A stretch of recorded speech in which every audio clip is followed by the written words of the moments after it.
Hello, welcome to this video about what is reality. What's out there and what's in here when we open our eyes. Philosophers gave us a language for this split. Phenomena are how things appear to us, while noumena are things as they are in themselves, beyond our access, if they even can be accessed. Kant framed it starkly. Thoughts without content are empty. Intuitions without concepts are blind. That line means raw sensation is not enough, and pure thinking is not enough. Reality as we know it is co-authored by the world and the mind's organizing frame. But let's go back. Plato's allegory of the cave described how people change since childhood, see only the shadows and call them reality. Wake someone, drag them into the sun, and they resist. Comfort lives in the familiar picture. Truth initially hurts the eyes. Jump to Descartes. He said, I will suppose some malicious demon of the utmost power and cunning has employed all his energies in order to deceive me. His point wasn't theatrics. It was to strip belief down until one indubitable thing remained, the experiencing I. Kant then closes the vise. We know appearances never the thing in itself directly, so the mind's contribution isn't optional. It's the only doorway to knowledge. Hegel pushed a different angle. The true is the whole. Truth cashes out in how the pieces cohere within the evolving life of spirit, also known as the Geist. The Geist isn't the ghost. It's the living fabric of meanings, institutions, art, science, mind realized in history.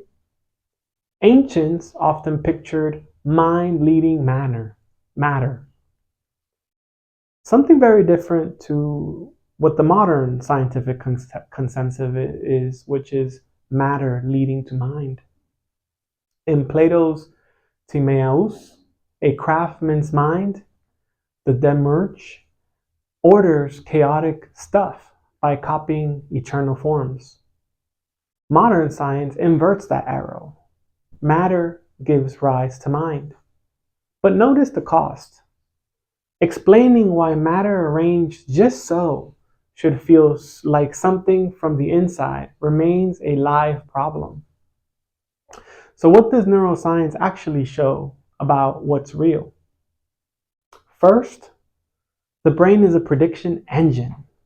It's not a passive camera. In predictive processing, the brain constantly guesses causes of sensory inputs and updates error. Perception is the brain's best bet about hidden reality, moment to moment. Anil Seth says it punchy. We're all hallucinating all the time. When we agree about our hallucinations, we call that reality. Illusions aren't party tricks. They're x-rays of the system. They reveal the hidden rules your brain uses to build a world. The dress, which went viral several years ago, broke the internet because the pixels were the same for everyone. Yet 1,401 people split into blue-black versus white and gold, driven by different conscious priors about illumination. Change blindness shows how seeing everything is a story we tell ourselves. In the classic door study, a person can be swapped mid-conversation and many don't notice. Unintentional blindness. You can miss a person in a gorilla suit if you're counting passes. Attention gates reality. What we don't attend can be effectively invisible to us. The McGurk effect fuses sight and sound. Doob ba into lips mouthing ga, and many people hear a third syllable like da. Vision rewrites hearing. Sine wave speech sounds like whistles until you're told it's speech. When the same audio snaps into words, top-down expectations redraw the map. The rubber band illusion moves body ownership.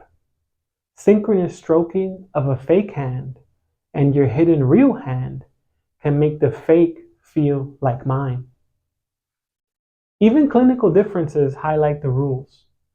People with schizophrenia often show reduced hollow mask illusions, suggesting alterations in the balance between sensory evidence and predictive model. So the scientific picture is bold. Perception is controlled hallucination, constrained by the world, sculpted by prediction. But what about consciousness itself? One camp, the global neuronal workspace, says consciousness ignites when information becomes globally available across frontal parietal networks. Another, the integrated information theory, says consciousness tracks how much information a system integrates as a whole.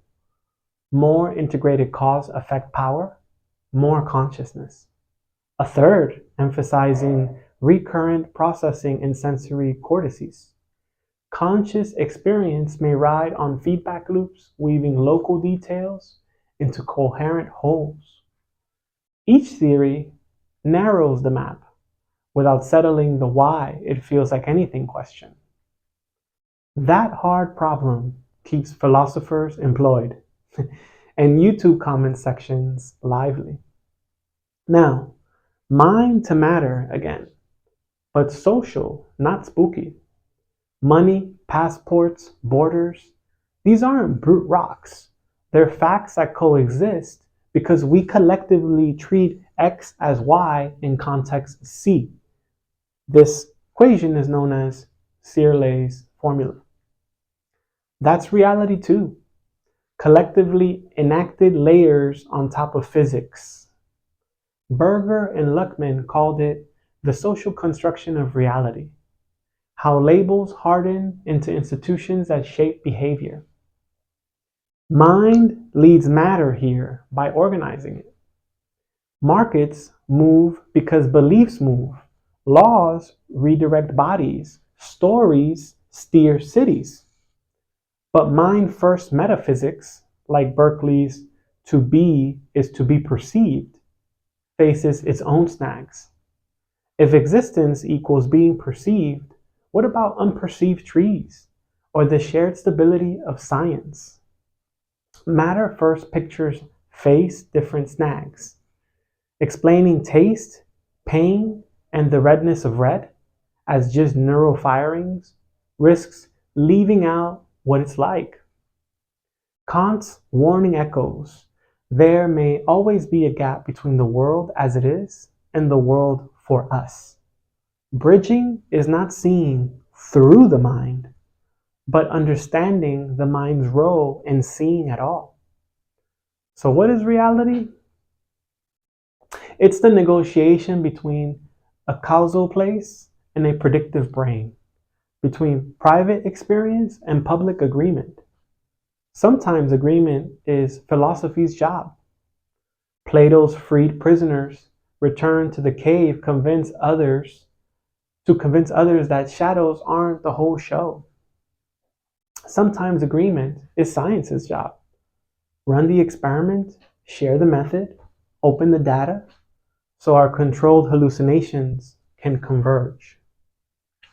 As for collective consciousness creates reality, it does, robustly. In the social layer, think money, laws, norms. and it nudges biology through placebo and expectation, but it doesn't cancel physics. And yes, there's the simulation teaser.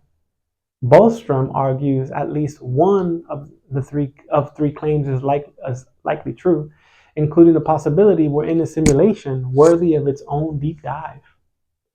I'll end with three anchors. Plato said, "Don't confuse shadows with the sun." Descartes said, "Doubt bravely, but note the doubter." And Kant would say, "Mind and world co-author the show we call experience. Between noumena and phenomena, we live in the handshake. Reality is what the world affords, and the mind can stably agree.